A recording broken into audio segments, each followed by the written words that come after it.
Ini sudah cukup tajam untuk kategori pisau tebas atau golak tebas.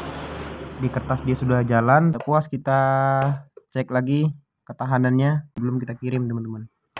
Kita cacah ke bambu juga nih. Assalamualaikum warahmatullahi wabarakatuh. Oke teman-teman, kali ini kita kedatangan banyak bahan ya. Bahan dari bar cinsau. Ini bar cinsau bekas. Nantinya akan kita buat stok pisau siset ya. Di video kali ini kita akan membuat satu bilah pisau survival teman-teman. Dan ini bahan yang sudah kita pilih. Di sini mereknya Jerman ya teman-teman. Merek Jerman. Nah itu bisa kita lihat Jerman Technis. Masya Allah ya. Biasanya bahan-bahan dengan bermerek Jerman ini kalau standar baja insya Allah rata-rata bagus teman-teman. Oke, langsung saja kita proses. Di sini pertama-tama kita bentuk dulu ya. Tentunya kita bentuk dulu pola pisau yang ingin kita buat, desainnya ya. Kita gambar dulu di permukaan bahannya, karena bahan ini sudah rata teman-teman. Dia bar cinsau ini salah satu kelebihannya untuk dijadikan bilah itu memang dia bahannya sudah rata, jadi mudah sekali kalau kita ingin mendesainnya. Lalu tahap kedua kita potong sesuai dengan pola yang kita gambar teman-teman.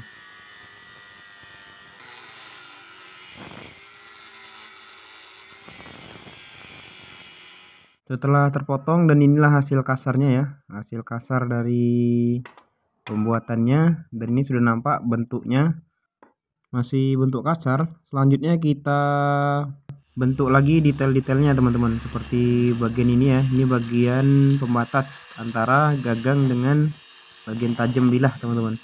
Lalu kita perhalus lagi bagian permukaannya seperti ini, bagian depan mata bilahnya, bagian punggungnya, sampai bentuknya tadi halus teman-teman. Sudah nampak bentuknya. Selanjutnya kita bikin bevel teman-teman. Di sini kita tandai dulu bagian mata bilahnya yang ingin kita tipiskan ya, menggunakan batu gerinda potong bekas. Kita bentuk, lalu kita gores seperti ini teman-teman. Setelah dapat bentuknya, kita perjelas lagi ya garis tadi dengan spidol permanen. Sini saya menggunakan spidol permanen. Kita perjelas agar nanti mudah ketika kita menggerindanya teman-teman.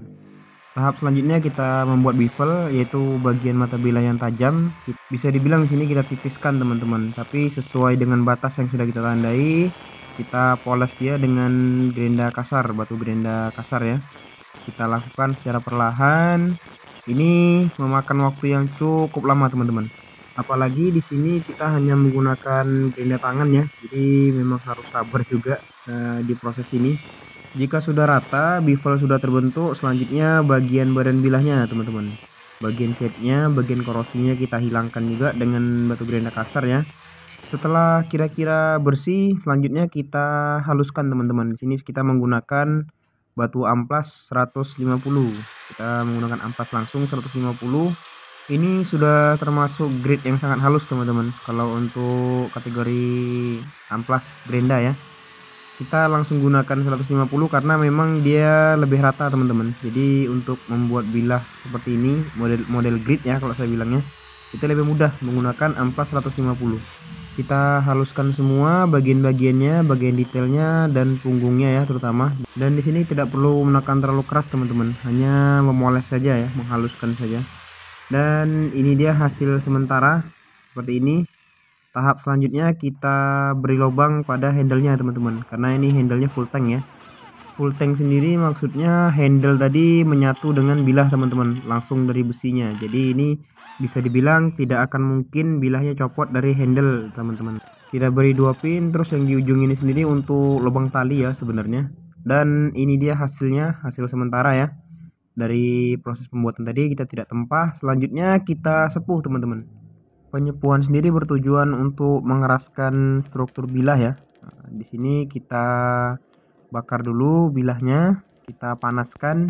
Cara membakarnya pun tidak sembarangan ya. Kita di sini maju mundurkan agar panas pada bilah itu merata, dan dipastikan agar punggungnya tidak terlalu panas teman-teman. Kita hanya keraskan bagian mata bilahnya saja. Setelah dirasa cukup, seperti inilah kurang lebih ya. Setelah dirasa cukup, kita langsung sepuh dia, kita celup dengan media oli. Proses ini bisa dinamakan juga hardening ya, pendinginan. Setelah kita panaskan di suhu yang ekstrim, kita celup dia menggunakan media oli atau air. Di sini kita menggunakan media oli ya, karena bilahnya juga kita ingin bilah yang kokoh, yang kuat ya. Jadi menurut kita memang lebih cocok media oli seperti itu. Kita angkat-angkat agar dia tidak terlalu getas. Dan ini dia hasil penyepuhannya. Bagian yang putih ini adalah bagian yang lebih keras teman-teman. Karena bilah yang baik itu memang bagian mata bilahnya keras, namun punggungnya elastis, tidak keras karena dia akan menerima hentakan.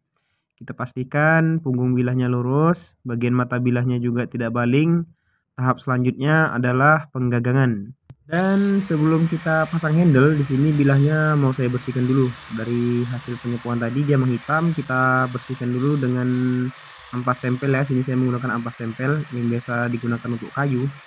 Di proses ini sendiri kita harus hati-hati teman-teman, karena kalau seandainya di pengerendaan itu bilahnya panas, terlampau panas, dia bisa menyebabkan penyepuhan tadi mudah kembali, jadi tidak keras lagi teman-teman. Makanya di sini kita sering cek, kita pegang-pegang bilahnya ya. Lalu bagian handle juga kita garis-garis seperti ini. Ini fungsinya nanti agar kayunya itu dapat merekat dengan baik teman-teman. Setelah digaris-garis, barulah kayu kita tempelkan pada bilah ya, pada handlenya. Kita jepit, lalu kita lem dengan lem Korea. Saya menggunakan lem Korea di sini. Boleh menggunakan lem-lem yang lain. Setelah dia menempel sebelah, kita lubangi dulu teman-teman. Nah ini juga cukup penting, kita tempel sebelah dulu ya, tidak langsung dua-dua. Karena kalau dua-dua nanti kita tidak tahu posisi lubang dari handlenya tadi teman-teman. Jadi kita pasang sebelah, kita lubang, baru kita tempel keduanya. Selanjutnya di sini kita amplas. Setelah lemnya mengering, kita pastikan dia menempel dengan kuat. Kita bersihkan teman-teman, kita tipiskan, kita bentuk bagian detail-detailnya. Di sini kita bentuk bagian tapak jari ya.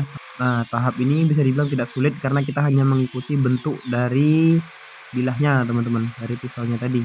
Kita perhalus bagian detail-detailnya. Selanjutnya barulah kita pasang paku teman-teman, kita pasang pin. Nah ini kita sudah tahu fungsinya sendiri memang untuk agar bagian kayu tadi tidak lepas dari handle teman-teman, karena kita tidak bisa hanya mengandalkan lem ya. Di sini kayak kita menggunakan paku sesuai ukuran lubang tadi teman-teman. Caranya itu kita pasang, kita pukul dia. Nah ini cukup kesat ya, cukup rapat. Nah ini sangat bagus teman-teman, jadi bilah tadi tidak mudah copot, tidak mudah lepas dari handlenya. Seperti ini kira-kira hasilnya, hasil sementara ya. Tahap selanjutnya, handle tadi kita lumuri dulu dengan lem Korea atau lem G sampai dia tertutup semua, barulah kita amplas dulu teman-teman. Bisa dibilang di sini adalah lapisan pertama ya. Kita amplas sampai dia halus, sampai dia merata, lalu barulah kita clear. Kita semprot dia dengan clear, kita tidak menggunakan pernis di sini teman-teman. Ya itulah gunanya lem Korea tadi, untuk menutup pori-pori. Jadi pengekliran sendiri dia dapat mengkilat seperti inilah.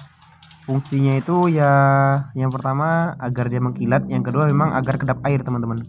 Setelahnya kita asah ya bagian mata bilahnya. Di sini kita tidak asah full sampai atas karena memang bilahnya tadi sudah tajam sebetulnya. Kita hanya menghaluskan saja di sini. Batu asah pun saya tidak menggunakan grit yang terlalu halus di pisau kali ini karena memang spek tebas dan kategori tebas tidak perlu terlalu halus teman-teman, asal dia tajamnya dapat. Nah insya Allah itu sudah sangat-sangat bagus. Dan ini dia hasil akhirnya setelah melalui proses yang cukup panjang. Nah ini detail-detailnya teman-teman, seperti inilah hasilnya dengan bahan dasar tadi barsinsau, modelnya seperti ini, pisau survival ya teman-teman. Untuk panjangnya sendiri ini mencapai 25 cm teman-teman. Untuk handlenya 12 cm, 12,5. Sini gagangnya full tank ya. Kita pasak 2 paku, kita beri tapak jari. Untuk ketajamannya insya Allah ini sudah sangat-sangat baik teman-teman. Tidak terlalu halus tapi ini sudah cukup tajam untuk kategori pisau tebas atau golok tebas.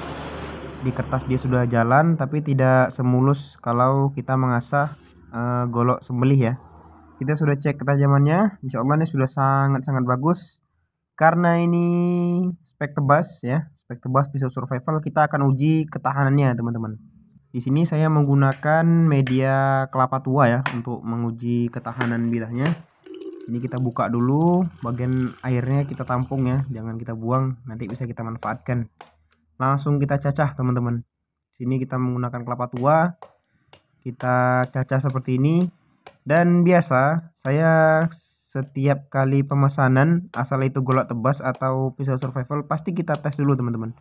Cuman kita dapat keluhan kemarin, memang bilah yang kita buat itu rusak pas dibuka kelapa. Nah, kemungkinan bilahnya tadi terlalu tipis atau terlalu tua penyepuhannya. Jadi di sini kita tes menggunakan kelapa tua ya. Nah, ini sangat-sangat perlu teman-teman, karena memang bilah ini akan digunakan untuk tebas-tebas berat. Jadi sangat penting kita lakukan tes dulu sebelum pengiriman. Jika bilahnya gompal atau melot, kita akan buatkan baru. Dan mohon maaf ya, sini saya tidak mengerti cara membuka kelapa nih sebenarnya, kelapa tua. Jadi di sini kita hanya uji saja ketahanan bilahnya. Setelah kita cecah, kita cek dulu mata bilahnya. Insya Allah aman, tidak ada melot, tidak ada gompal ya. Kita cek dengan media kertas lagi teman-teman, agar mengetahui lebih detail lagi teman-teman. Kemungkinan ada chipping, karena memang kelapa tua tuh bisa kita tahu itu sangat keras. Di sini video tidak kita skip teman-teman. Nah, bisa dilihat ya, ini ketajamannya masih bagus, agak nyendat sedikit. Kemungkinan bilahnya itu kotor, kita bersihkan terlebih dahulu. Setelah bersih, kita coba lagi ke media kertas. Masya Allah, ini sangat-sangat bagus ketahanannya teman-teman. Untuk kategori bahan limbah ini sangat spesial teman-teman. Tidak puas, kita cek lagi ketahanannya ke kelapa tua ya, seperti ini. Jadi seperti itu. Kalau mesan di kita, insya Allah harga itu sudah jaminan. Kita tes dulu sebelum kita kirim teman-teman. Kita cacah ke bambu juga nih, Masya Allah ketajamannya sangat-sangat bagus teman-teman. Ini bambunya bambu tebal ya, bisa dilihat itu bukan bambu tipis. Dan posisi motong pun memang harus mereng teman-teman, kita tidak bisa lurus gitu ya. Kita harus mereng motongnya kalau mau mengecek ketajamannya, seperti itu. Kalau motongnya lurus pun bisa, cuman ya mempersulit kita sebetulnya. Oke, seperti itu kurang lebih proses pembuatannya, tes ketahanan dan tes ketajamannya. Seperti ini model bilahnya teman-teman. Ini sangat rekomendasi untuk bahan limbah, sangat bagus teman-teman, kualitasnya sangat baik. Kita cek lagi mata bilahnya. Masya Allah, ini sudah kita habis-habisan ini tesnya. Mata bilahnya masih aman, ke kertas juga insya Allah ini masih bagus teman-teman. Untuk info pemesanan teman-teman boleh nanti cek WA kita di deskripsi ya. Kita tidak jual di aplikasi. Oke, kita cek dulu ketajamannya lagi setelah kita hajar tadi. Masya Allah, ini sudah sangat-sangat bagus teman-teman. Penyepuhannya pas, digarap dengan baik, ketajamannya bagus, awet ya. Untuk rangkanya atau sarungnya kita menggunakan nilon ya teman-teman, sarung nilon seperti ini. Tentunya jika pemesan ingin menggunakan sarung kayu ya kita buatkan dari kayu juga teman-teman. Oke, saya rasa cukup gitu aja ya. Itu dia tadi proses pembuatannya, tes ketahanan dan ketajamannya. Terima kasih buat teman-teman yang sudah menonton sampai akhir. Saya akhiri. Assalamualaikum warahmatullahi wabarakatuh.